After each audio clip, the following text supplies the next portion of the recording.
কিভাবে এই ছাত্রলীগ এখনো বসে থাকে তা কিন্তু ইউনূস সরকারকে কড়াই ঘন্টা হিসাব বুঝতে হবে। বাংলার মাটিতে পৃথিবীর কোথাও এই আওয়ামী লীগকে পুনর্বাসন করতে দেওয়া হবে না। যারা এই হিংসার সাথে জড়িত তাদের 24 ঘন্টার মধ্যে বহিষ্কার করতে হবে।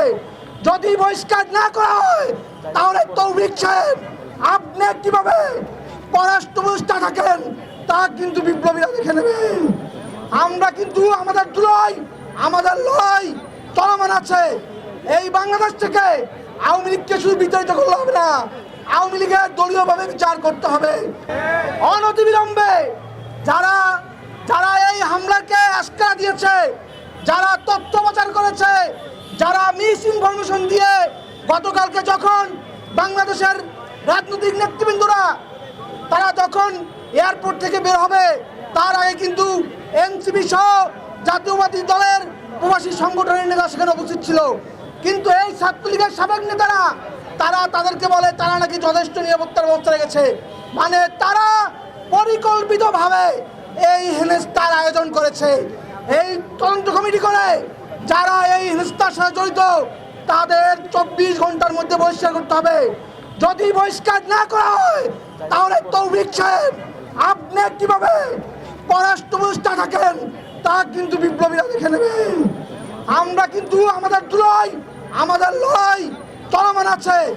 এই বাংলাদেশ থেকে আওয়ামী লীগকে শুধু বিতাড়িত করলে হবে না, আওয়ামী লীগের দলীয়ভাবে বিচার করতে হবে। আমরা দেখতেছি, আমরা বারবার বলেছি যে একটা ট্রাইব্যুনাল দিয়ে কিচ্ছু হবে না, কিন্তু এখনো সেই একটা ট্রাইব্যুনাল দিয়ে 5-7 জনের বিচার করাচ্ছে। এই বাংলাদেশে লাখো আওয়ামী লীগ হাজারো দর্শন করেছে, আমার হাজারো ভাই বোনদের গুম করেছে, নির্যাতন করেছে। তাদের বিচার করার জন্য একটা ট্রাইব্যুনাল কোনোভাবেই পর্যাপ্ত না। একাধিক ট্রাইব্যুনাল করে আওয়ামী লীগের দলীয়ভাবে বিচার করে তাদের স্থায়ীভাবে নিষিদ্ধ করতে হবে। আর তা না হলে জুলাইতে কিন্তু দেখেছেন কি হয়েছে। আমাদের লড়াই জারি আছে, আমাদের সংগ্রাম জারি থাকবে।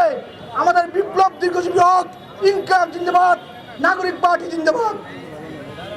সংগ্রামী নেতৃবৃন্দ, আপনারা যারাই বক্তব্য দিবেন সময়ের দিকে খেয়াল রাখবেন এবং সংক্ষেপ করার চেষ্টা করবেন। এই পর্যায়ে আপনাদের মাঝে বক্তব্য রাখবেন জাতীয় যুব শক্তির বিপ্লবী সদস্য। দেখতে পারলাম জুলাই গণঅভ্যুত্থানের অবিসংবাদিত নেতা জনাব আক্তার হোসেনের উপরে এই আওয়ামী সন্ত্রাসীরা, আওয়ামী টোকাইরা তারা হামলা করলো।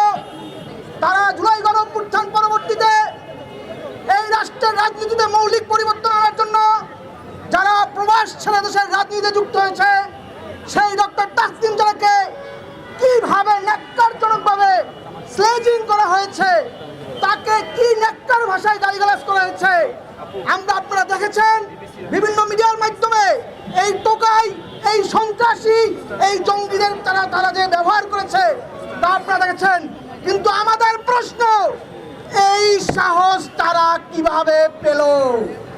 আমরা দেখেছি এই নিউ ইয়র্ক কনসালটেন্সিতে যারা চাকরিরত আছে তারা সাবেক ছাত্রলীগের নেতা, তারা নাজমুলের কমিটির ছাত্রলীগের নেতা।